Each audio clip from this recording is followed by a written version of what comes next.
Hello everybody, Richard Gainer back at you again with a few pickups and question about one of my pickups, also an embarrassing story about another. So I'm going to start with one of my pickups here. Went Goodwill shopping yesterday. Picked up an NES pad, power pad. Yesterday was Orange Tag Day, so this was marked at $1.99.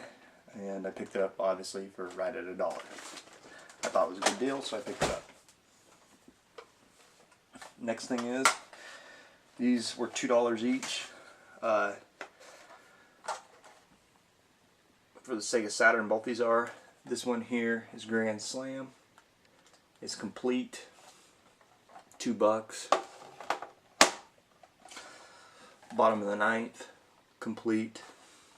Also $2. They have quite a few Sega Saturn games there, and like from my last video, I was telling you guys, I don't have many Saturn games. I've really never owned a Saturn until now.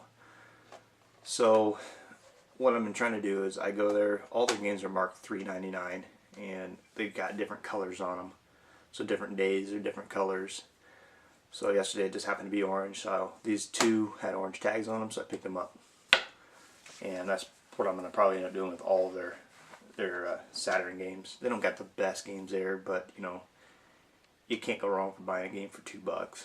So I'll probably end up buying them out of Saturn games. Next thing I picked up, not in the best condition, a boxed copy of Ken Griffey Jr.'s Slugfest. Complete box, manual, everything. Again, $2. Good deal.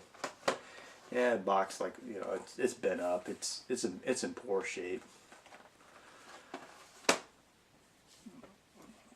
Next, for the Super Nintendo, yeah, Super Baseball 2020. Picked this up again, $2. Fairly clean. They had GameStop. Had their sticker back here for, I think it was $9.97 or something like that. Had to clean that off. I don't know why they put damn stickers on these things. Man, that upsets me. Next thing is I picked up, and I picked it up and I also got a question on it. It's for the Sega Genesis. I own a Sega Genesis now, but growing up I never did because the time the Genesis was coming out was in the early 90s. And at that time I was a teenager, you know, 16, 17 years old, and gaming wasn't my thing. It was, but it wasn't my main thing that I was focused on at that time. It was, you know, cars and girls. So, and so I never owned a Sega Genesis till recently, probably in the last 2 to 3 years. And but my wife, who is, you know, about 10 years younger than I, she owned one growing up. So I found this. Wasn't sure what it was. I asked her, because she the awesome wife she is, she goes shopping with me too, and we, you know, we'll hit Goodwills, we'll hit Craigslist, and we'll both together look for game stuff. But I asked her what this was, and she had no clue either. She'd never seen one, and I've never seen one. So I'm gonna ask you guys. Sonic and Knuckles. Obviously, I know it's a game. I mean, but it has this, opens up and has a spot for another game to go on top of it. Know nothing about it, but I figured for $2 for something with the word Sonic in it, you can't go wrong. Not much information I'm finding online about this, however. From what I see, is you take Sonic 3 and you plug it in the top of the cart. I have Sonic 3, so I'll probably do that, see what it's about. But why would you need to plug it in the top of this? What does this do that's so special? Somebody could post, let me know, fill me in what this is about. Probably Cover DBS. It sounds like you have quite a bit of knowledge in the Genesis. But yeah, let me know. Next thing is embarrassing story. I bought a game off eBay 2 months ago, somewhere in January. Never received it. Usually, well, I work during the day, Monday through Friday. So I never pick up the mail, and the mail don't come to our house. We live in a very small community, so mail don't get delivered here. We have to actually physically go to the post office, which is up the street, pick our mail up. So either my wife will pick it up during the day, or my daughter, when she's a senior in high school, so she only goes half days, she'll pick it up, bring stuff back home. And I asked both of them about this game, Whitewater, for the Intellivision. If I ever got it.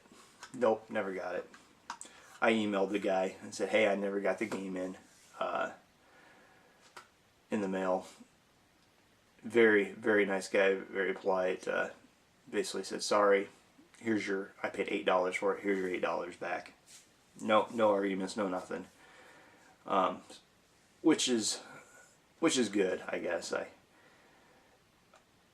The whole time I'm thinking, this guy is trying to scam me, and now I realize, once you hear the rest of the story, I was kind of thinking this guy was trying to scam me, and I know he was probably thinking I was trying to scam him, because I told him I never received this, and indeed he did ship it.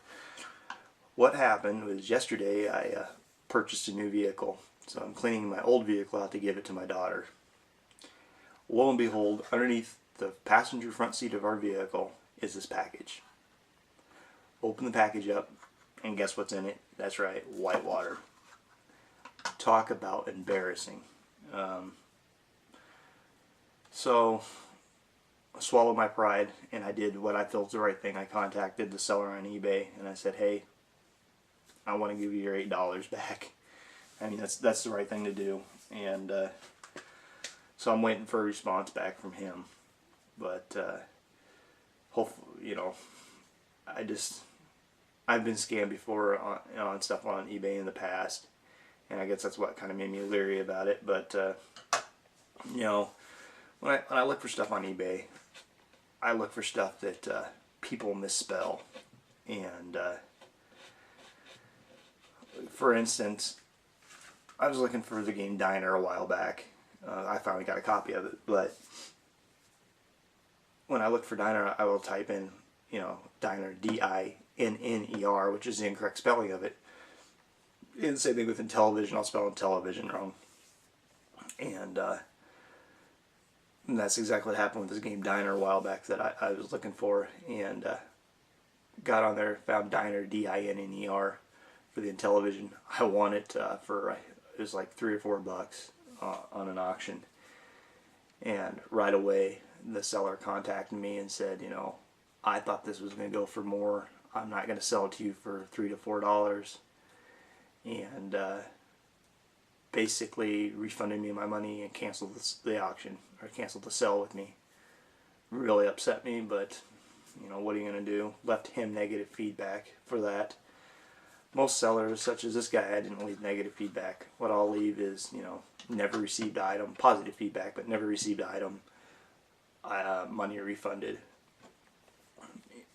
That way, if something like this would happen, which I'm glad that I did it that way, because something like this would happen, at least I don't have to now go back and try to retract negative feedback from something I left. So anyway, that's the story on this Whitewater. However embarrassing. That's what happened. Hopefully he's just as understanding. But again, guys, I think this video is probably long enough for the small pieces of items I got.